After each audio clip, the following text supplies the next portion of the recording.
Welcome to Journey to Joy Live, a podcast to promote wellness, resilience, and inspire joy. Be empowered to balance your mental, physical, financial, aspirational, and social health while providing mental health awareness and breaking down the stigma of mental illness in the Black community. I'm your host, Dr. NJoy, and I'm here to help you transform life's challenges into opportunities for joy. Let's begin the journey together. Hello, we are in episode 163. You didn't lose your joy, you lost yourself. And I have special guest, Dr. Jeannie Lawrence, another psychiatrist with me today, also a coach. Welcome, Dr. Lawrence.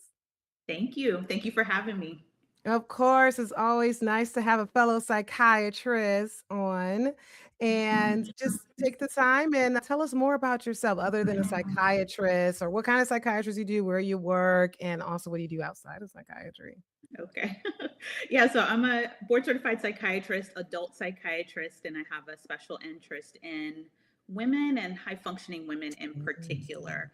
Let's see, I've been out of training for many years. I'm in the Northern Virginia area and have practiced in many settings, from ACT teams, the sort of community treatment and community men, all that stuff. But what I do right now is help women who are already successful on the outside to align that inner and outer life, right? And what I mean by that is, a lot of times I've always been interested for a long time in women who are high achieving, high functioning, successful on the outside, but are just human beings on the inside and struggle. Exactly. And how can we help that subset of folks in the population really flourish and thrive in the way they deserve to?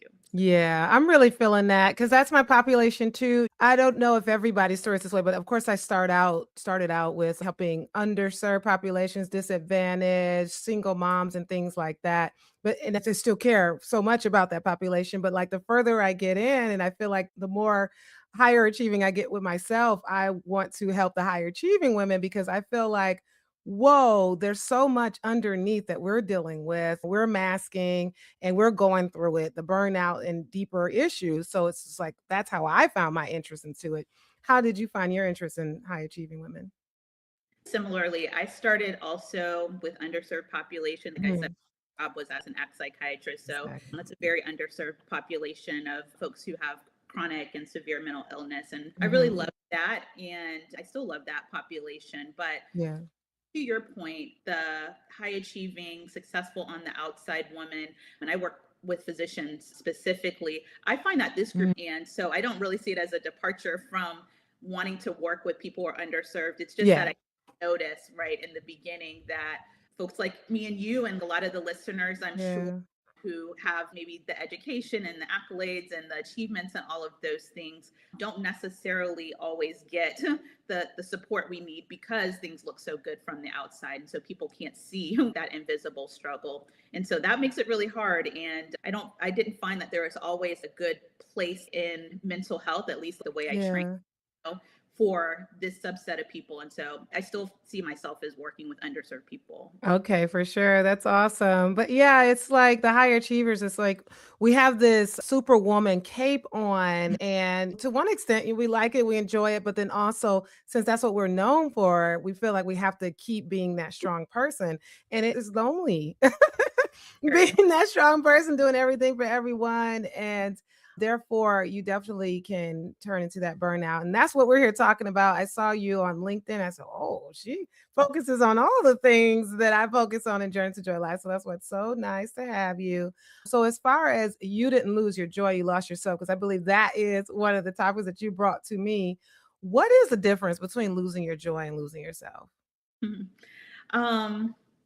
a big question, but first of all, let's talk about, I know you talk about all the time what joy is and what the definition is. And I think it's that ability to be okay even when things are not okay.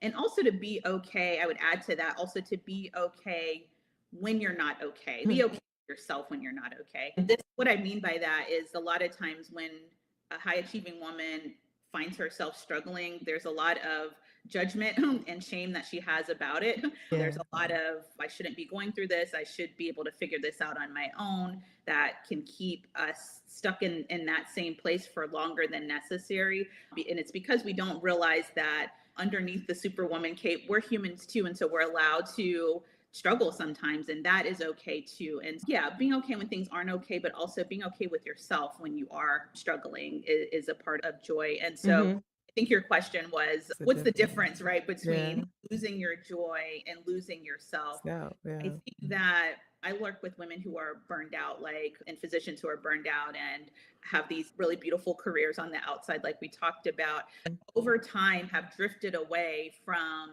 why they went into it in the first place, what they really want and Mm-hmm. their values. And all of these things get pulled away. We pull away from those things, right? I know when I started out in medicine and in psych, all of these things, I had what I thought was a clear vision for the life Yeah. I wanted and the life that I was trying to create. But once you get into a high stakes career like medicine, it can Mm-hmm. ask a lot of you, right? That you don't take a lot of time away for yourself, right? That you don't go on You don't say vacation, no. that Yeah. don't say no, all of those things. And it starts to chip away at who you are as a person, the values that you came into medicine Mm-hmm. with. That really feels burnout. I feel like burnout really is a misalignment over time between the individual and what they really want and what they really value and what their strengths are. And it's usually a slow burn, but then when you hit that wall, you know it, and it can be really painful. For sure. And it's interesting because my next question was literally about that. Your last words right there was, you know it. How actually do we know that it's not just simple burnout, but it's actually us starting to lose ourselves? What are those signs? Yeah. When I work with women and when they come to me, usually this has been going on for a long time, but they know they've hit that wall. They know that, Yeah. like, burnout, and I have to get some help. Yeah. And for example, the joy that they once had in their career is gone. They're dreading Monday before it even gets there. It feels like they're Mhm. through the mud to get through these long days. There's no excitement, no lightness, none of that. The light has gone out from Mhm. their day-to-day experience. When Yeah. we start seeing the health impact, so I see lots of women who put themselves on the back burner. This also Mm. happened for so long that now their weight is creeping up and their health is slowly going down the drain. They're taking more and more medications, or they're developing more and more chronic illnesses related to not being able to cook for themselves. Yeah. They're eating fast food all the Yeah. time, like all of these things. Sometimes it's a crisis point when you're not able to do the job as well as you. I have clients who, when they come to me, something major has happened at work or something like that, and you don't want to get to that point. But those are some Yeah. early signs: losing the joy, feeling cynical about the work that you're doing instead of by it, feeling detached from yourself and your Attached. life, and no longer able to really articulate like why you're doing this. You're just surviving it. Yeah, and I feel I understand completely the difference in joy and losing yourself because I know there's many times where I feel like I've lost myself, but then joy has always kind of crept underneath all of that where I could access it. But when I was in academic medicine, I definitely felt like I reached this plateau of, okay, I'm where I need to be in my career. All right. But then it was just kind of like this ceiling of what do I do next? So when I left, that ceiling disappeared. And that's when I created a podcast and private practice and just all other things. And it felt great. So sometimes we need a career reset. Sometimes we need to take a trajectory if it has to do with our careers. Absolutely. Absolutely. Yeah. Have you noticed sometimes in your life where you felt burnt out or you felt like, ooh, or just even looking back, like maybe I started to lose myself there? Absolutely. I think the kind of last traditional employed position I had was a very busy, underserved community mental health center, which I thought I was going to love because, again, that was that phase of my career when, I'm Yeah. here to save the day, but Yeah. in terms of these underserved communities. But I was seeing 25 patients a day, which is a lot for a psychiatrist. The appointments were 15 minutes. I didn't go into medicine or into psychiatry for 15-minute med checks. And I started realizing that the way I was working, it wasn't so much the patients, but the way I was working, the pace I was working at didn't align with my values, right? I want to do more than, yeah, these quick appointments where people have these whole lives that are impacting how they're feeling, but we don't have time to touch on that. All we have time to do is to up and Yeah. down the medications, for example. So that misalignment, I knew I couldn't carry on with that. I think the other thing was kind of feeling Yeah. powerless in that same job. And I knew I was headed towards burnout because I would bring up concerns about the way the clinic was run, and that would be to leadership and things like that Mm. fall on deaf ears. And again, we usually don't go into these careers to be powerless, but to have some autonomy and be able to practice Yep. the way that we've been trained to do. And when there's no autonomy, that Yeah. lack of respect in the workplace, that starts to weather you and eat at you too. At least that Mhm. been for me. And yeah, it was a cumulative thing, and I could see myself like drifting further and further away from what I really wanted to do, how I really thought medicine should be practiced, and I knew that was not sustainable. Yeah, it's usually cumulative. It's not usually overnight. And, Mhm. you said it yourself, basically what you said is the definition of losing yourself, losing the values, losing your power, losing your autonomy. And so as you start to lose those things, you start to lose yourself in the things that you value. And like you said, having that misalignment. So when that happens, I feel like that's where compassion fatigue comes in. That's where that burnout comes in, and you lose yourself in the process. Absolutely. Absolutely. Yeah. We talk about practicing self-care. I do self-care. I definitely talk about that all the time. But why isn't self-care enough to help someone who feels disconnected from themselves?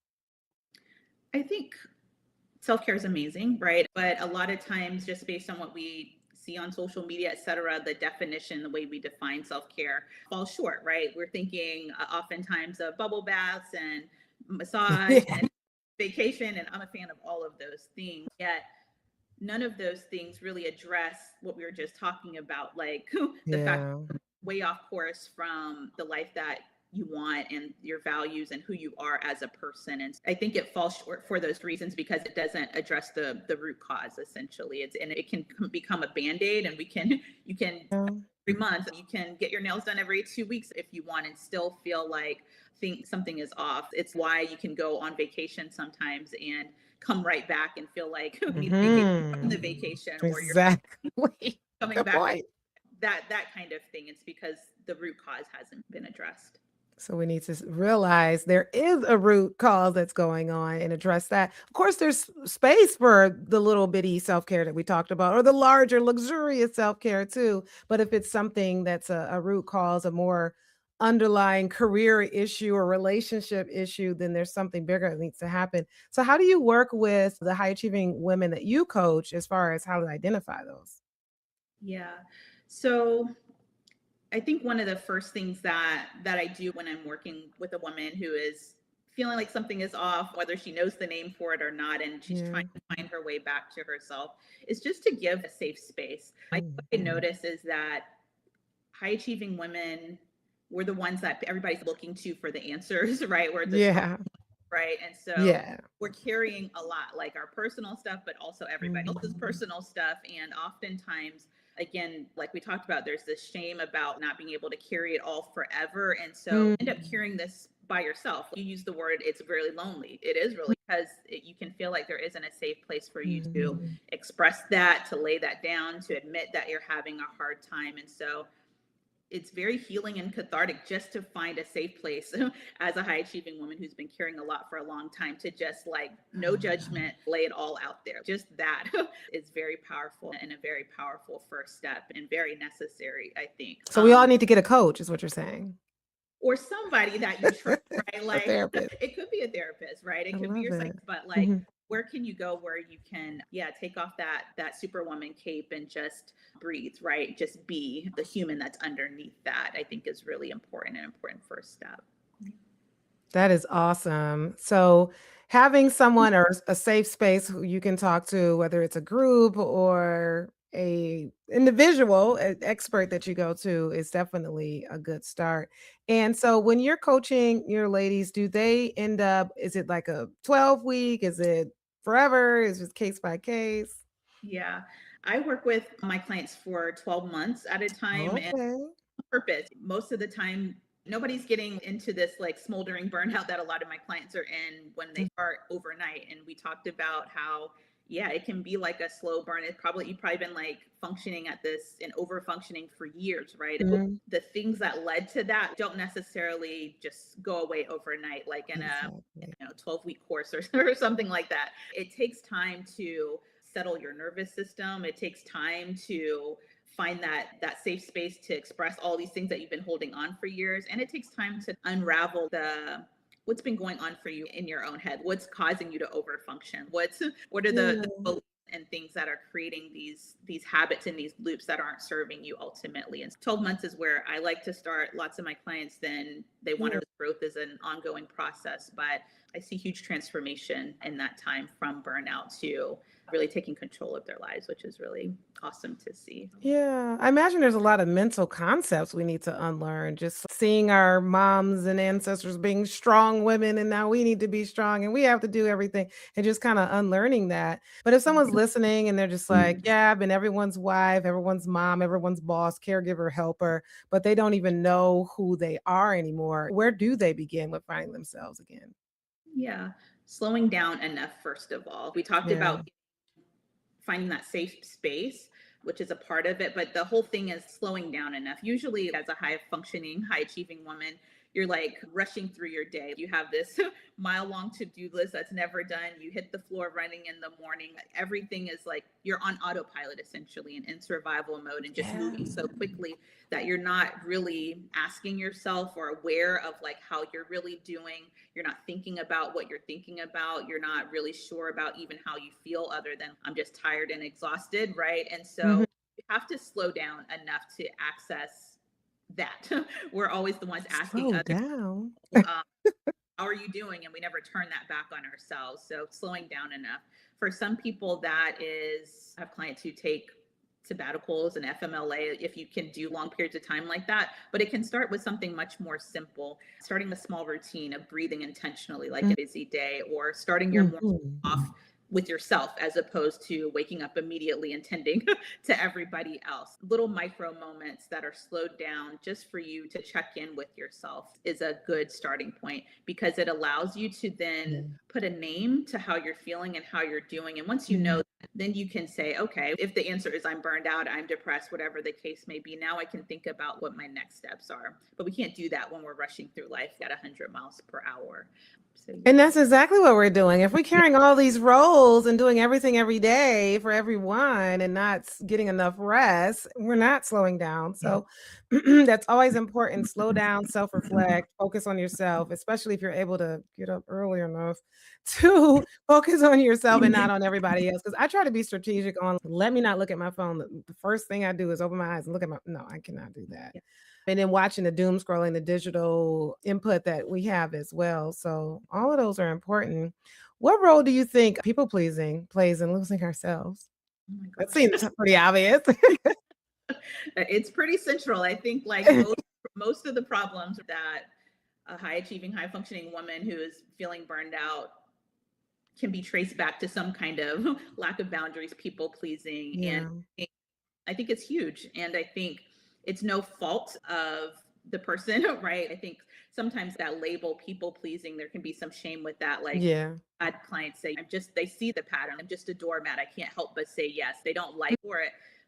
I think what I would offer is this is coming from these are adaptations, right? You've been like trying to survive in a world where women are told to be accepted, to be liked, to be taken care of, all of these things. You have to say yes, you have to people please. If you're in a high stakes career like medicine or Yeah. something like that, it's part of the job as you're going through the ranks to make sure attendings like you and patients like Yeah. you and all of these things. And so you're just like, surviving, you're just adapting to the world that you're in. It's okay. And at the same time, maybe you're in a space where that's no longer serving you and it can fit as well. You're not stuck there. Yeah, that's definitely true, especially as a medical student, a trainee, a resident fellow, whatever you are. If you have someone over you that's supervising you, attending, you mentioned, that's you have to say yes because that's your job. You literally have to do that rotation. You have to do that clinic. You have to see that patient.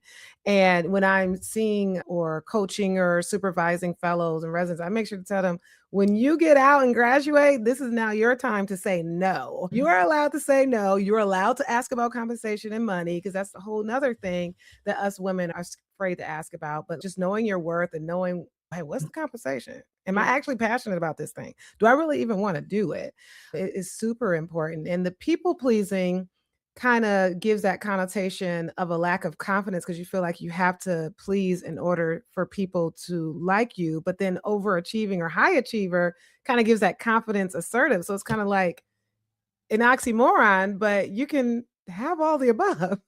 Absolutely. Yeah, I definitely think they they coincide really often. I wish I had somebody at the end of my training to say what you say to the trainees, that this is a different phase of life. What happens is the same mindset and habits and people pleasing and lack of boundaries and all those things that we adopt in training to help us survive. We take it with us out the door. I know I did and think that like all of life is like that. But like you said, this is a different phase of life when once you're done with that, and it doesn't necessarily serve you to not ask about compensation. It doesn't necessarily serve you to say yes to every single thing. And I think that's something people need to know. Their life is in phases and seasons. Yeah. Things that might have helped you then may not be helping you now, and you can let them go. Yeah, yeah, I'm definitely in my no season. Now help me figure out what this concept is called because I don't think it's people pleasing. Definitely not that. But like, what is it when someone asks you to do something or say, "Oh, you're great for this role. You should apply for the medical director role. You should do it. You should be president of that over there." And then you feel, "Oh, they think I'm going to be great. Yes, I should do it." And then, but then you're like, "But I don't have time." But they said I should do it, so I should do it. What is that? Because that is obviously what leads to burnout if you continue to say yes to that. Or maybe that is under people pleasing. I don't know if I have the name for it, but I know exactly what you're talking. You're It's that, yeah, it's that this do it all syndrome. I can do it all.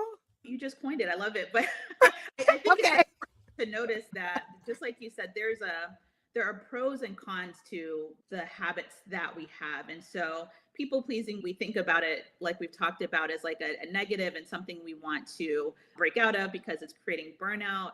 But Yeah, also the reason that we don't break out of it is because it feels really good when people ask us it to, really they does. express this confidence in us, right? Or it feels really good when we're the one that the people think of first for the job. And so being aware of that, like Yeah. that conflict and the fact that Mhm. thing that you're trying to let go is also probably serving your ego and your self-esteem in some way, There it is. important, right? Otherwise you have this invisible internal resistance to actually changing the people pleasing. I see that a lot, so you have to be aware of it. Yeah. Yeah, for sure. Because I actually a year from now, not a year from now, a year ago, that exact thing happened. They were like, "Oh, you'd be great for the presidential position." I was like, "Whoa, I've never been president of a chapter. I'm not going to name the organization, but people who are a part of this know exactly what I'm talking about." But anyway, ended up doing it. It was like 10 hours a week type of a situation. So that's a lot on top of my job, on top of my mothering, on top of my wifing.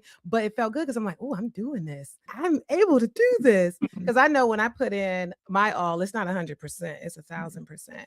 But then that opportunity ended up falling away because it was a situation where it's like, oh, let's charter this chapter. And it just did not to fruition. And then there was another situation a few months later where somebody says, "Oh, you should be the medical director." And I kind of felt that again.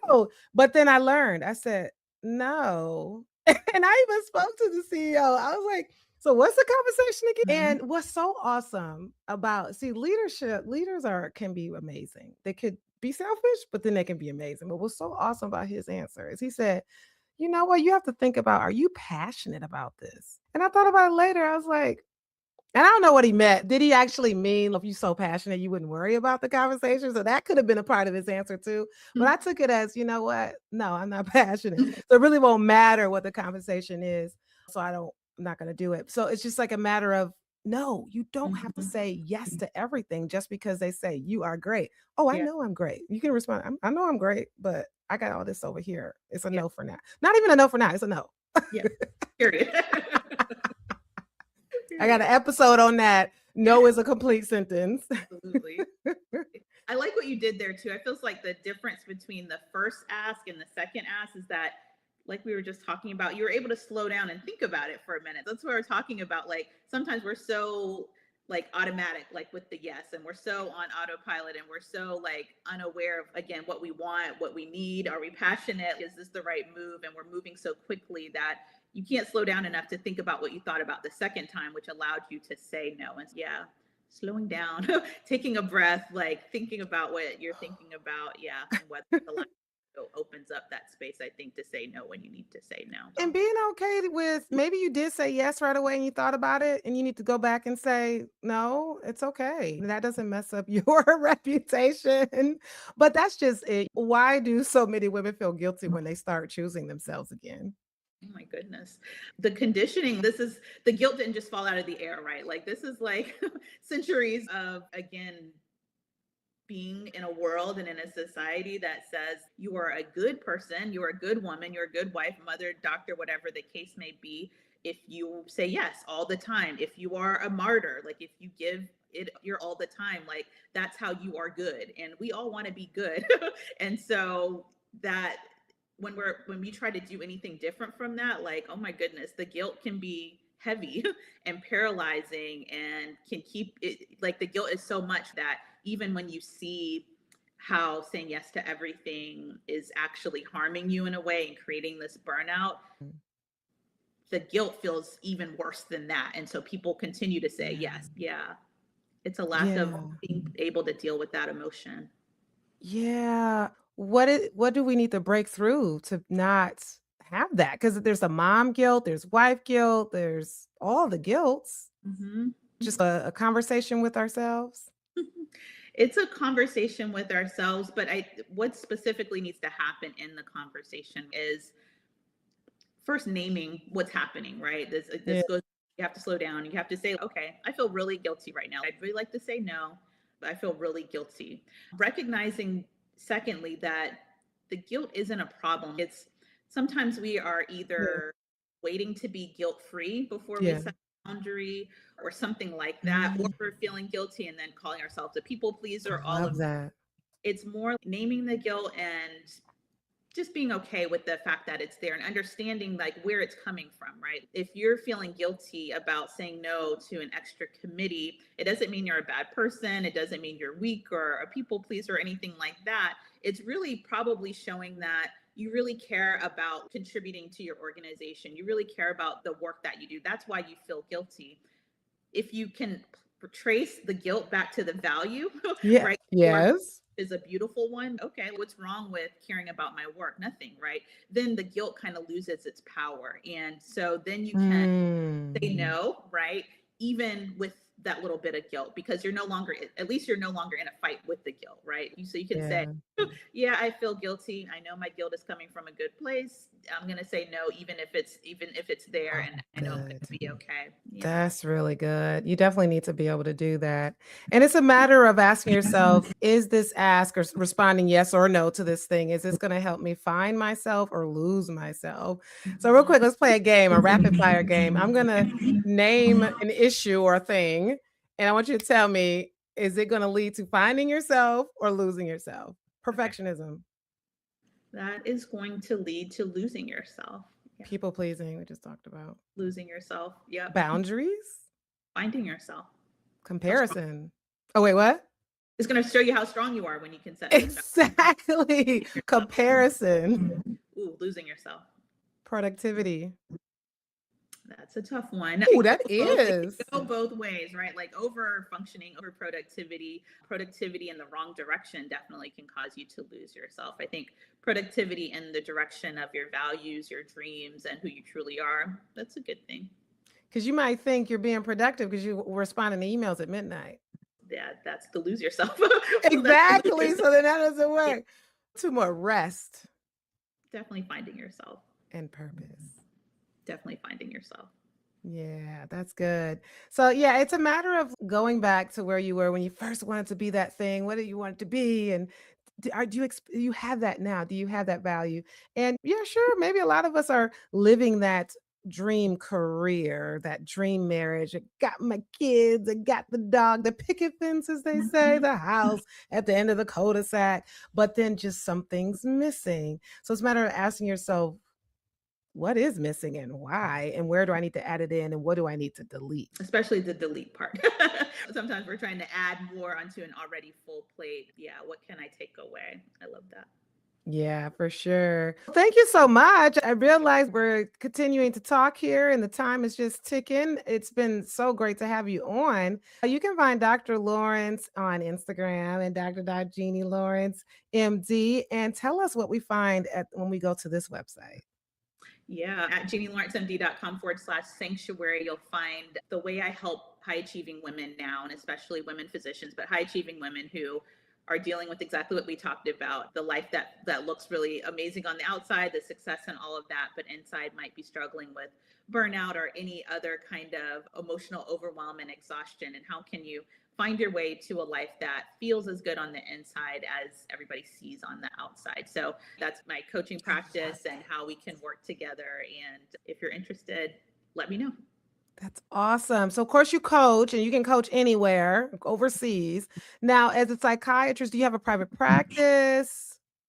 Yeah, so I really am focused in specifically on my coaching practice right now, and Ooh, I'm doing that full time. okay. And Talk to there's you offline about that. Okay. and so right now, from a purely clinical standpoint, I'm not accepting patients from that standpoint. But I do bring my psychiatrist lens, of course, to everything that I do with high achieving women. And so, yeah, helping you flourish, helping you thrive. I love it. So also you mentioned when you were talking about people coming to you as a coach, having that life that everyone sees as amazing, but really matching that with how you really feel, right? That's what you help high achieving women gain. And how this actually goes into the last question I always ask all my guests. Tell us more about your personal journey to joy. And if you have that match, which I would hope so as the coach, how you were able to match that up, the internal with the external, what people see. Yes, I think my journey has been a long one, but yes, I Mm, do feel very much that the work that I'm doing now and the life that I'm living now is aligned with my strengths, with my values, with my love purpose. it. And that feels really good. And it wasn't always the case. Like I said, started off as a psychiatrist, worked in many different kind of traditional models, found that love the patients, but the way medicine sometimes is practiced within these organizations wasn't a match for me. There's we use the term sometimes moral injury, and I was for sure when I was doing 15-minute med checks, but when I really felt like we should Mhm. be holistically like that, that was a misalignment for me. Other things like there are so many parts of the story, but I one know. day had a big wake up call. Essentially, I was in one of those very busy clinics, got a phone call that my husband was he was out of town, but that he had a medical emergency and a code blue was called. Mm, And I had to leave my clinic mm, day and go to where he mhm. was. And it started to help me realize that one, life is very precious and not promised, that we have to make the most of the one life that we have, that living in purpose and alignment isn't really just a luxury or something to put off forever, but it's something that Yeah. try to grab hold of now, and also help me realize that if I'm not practicing and living in a way that is right for me, like yeah, I can make the change. The clinic figured it out basically, and we know sometimes in these high stress jobs, it can feel like the weight of the world is on your shoulders, and if you aren't there, the Yeah. whole thing's gonna fall apart. It didn't Yeah. fall apart, and I think that's a bit of the mirage that I had to break free from. And so, I think I'm getting off track with your question, but All of this is great. the things that Has to help do with your journey to joy. yeah, these are the things that help me realize that I don't need to delay the journey to joy, and Oh, definitely yeah. I need to do it sooner rather than later, and do it now. And that's what I'm here, how I'm here now, and I love what I do. I get to work with amazing women that I love, I respect, and I get Love to see them, it. yeah, really uncover their own free from burnout and all the things that can keep us stuck. So, yeah. That is fabulous. That reminds me of delayed gratification. I'm sure delayed gratification has its place, but I'm just like, no, I'm gonna enjoy life now. If I want to go book that cruise, I'm gonna book that cruise. If I want to go get a massage, I'm gonna get a massage. Obviously, there's means that come with that, but there's also a firm and PayPal and payment plans too. So budget for joy. That's what I tell people. But also the last thing, when I left academic medicine, one of the fellows, because it was sad leaving. I'm leaving them. But in that validation, one of the fellows said, you can be replaced in your career. They can always replace you, but you cannot be replaced in your family. No. Cannot. Mhm. Your husband cannot find another genie. Right? My kids cannot find another mom. That academic institution was able to replace me. Actually, not like that. It did take a while, so that made me feel good. But oh, Yep. See, yeah. But I I hear can say you. what I want on my platform. But anyway, like you said, in that clinic, they figured it out. So if you need to leave or do something, don't feel guilty. Do it. Because a lot of us docs, we feel like we can't take a day off, and Yeah. you need to. Yeah. Yeah. All right, Dr. Jeannie. I'm just gonna keep you here all night, aren't I? Love this Thank conversation. This was you. Thank you for having me on. Exactly. You're welcome. Really appreciate it. Hang on after the outro. Okay. This has been an NJoy Life production. If you're in a crisis, don't hesitate. Call, text, or chat 988 for immediate support. Please note, this podcast is for informational purposes only and is not a substitute for professional treatment. If you're looking for therapy or medication management through NJoy Life, visit www.drnjoylife.com to request a consultation. I'm licensed in 13 states. I accept Aetna in Georgia, Florida, and Virginia. Be sure to grab your copy of the NJoy Note to help you on your wellness journey. Also check out Inspire Joy for the wife, mom, boss to help you balance it all without losing yourself. Better yet, get the full Joy bundle for just $45. Remember, Journey to Joy Live is every Thursday at 7 p.m. Thank you for joining me, and until next time, may you continue to transform stress into joy. Woohoo!